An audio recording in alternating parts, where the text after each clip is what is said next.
Sem Robert Dvoršek iz podjetja Znajdi se informatika.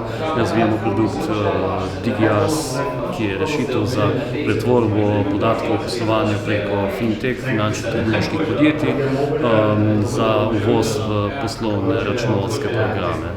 Smo prejemniki P2 subvencije v letošnjem letu in zato tudi se zanimamo za informacije v zvezi z strojnim učenjem digitalne transformacije, pa pač umetne inteligence.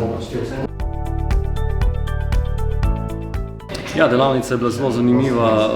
Zanimivo je, da v bistvu obstajajo takšna orodja za uporabo že direktno takih zadev na področju umetne inteligence, strojnega učenja. Zanimiva delavnica, ampak je pa zelo v bistvu zahtevno področje.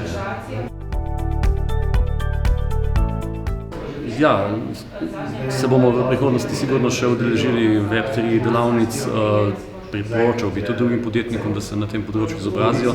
Verjetno marsikdo bo lahko kaj od tega uporabil v svojem poslovnem modelu.